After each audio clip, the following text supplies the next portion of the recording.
வணக்கம் நேயர்களே. இன்று மார்ச் மாதம் 13ஆம் தேதி 2026ஆம் ஆண்டு வெள்ளிக்கிழமை. இன்றைய நாள் உங்கள் ராசிக்கு எப்படி இருக்கப் போகிறது? என்னென்ன நல்ல மாற்றங்கள் நிகழும்?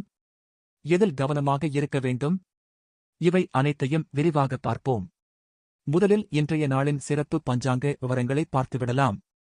இன்று விசுவாவசு வருடம் மாசி மாதம் 29ஆம் தேதி. திதி இன்று தேய்பிறை தசமி திதி. அதிகாலை வரை நவமி, பின் தசமி. நட்சத்திரம் இன்று பூராடம் நட்சத்திரம்.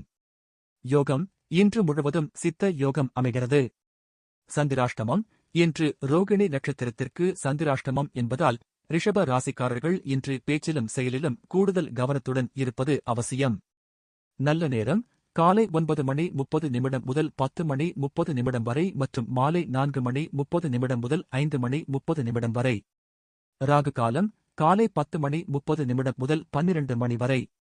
யமகண்டம் மதியம் 3 முதல் 4:30 வரை.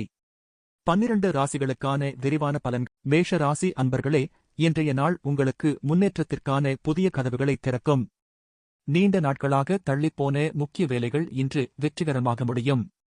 குறிப்பாக பணியிடத்தில் மேலதிகாரிகளின் பாராட்டை பெறுவீர்கள். புதிய பொறுப்புகள் உங்களை தேடி வரலாம். நிதி ரீதியாக பழைய முதலீடுகள் மூலம் எதிர்பாராத லாபம் கிடைக்க வாய்ப்புள்ளது. மாணவர்களுக்கு கல்வியில் நல்ல முன்னேற்றம் இருக்கும். ரிஷப ராசி அன்பர்களே, இன்று உங்களுக்கு சந்திராஷ்டமம் உள்ள நாள். எனவே புதிய முயற்சிகளை தவிர்ப்பது நல்லது. முக்கிய முடிவுகளை எடுக்கும்போது ஒருமுறைக்கு இருமுறை யோசித்து செயல்படுங்கள். குடும்ப உறுப்பினர்களுடன் தேவையற்ற விவாதங்களை தவிர்ப்பது மன அமைதிக்கு வழிவகுக்கும். வண்டி வாகனங்களில் செல்லும்போது கூடுதல் கவனம் தேவை.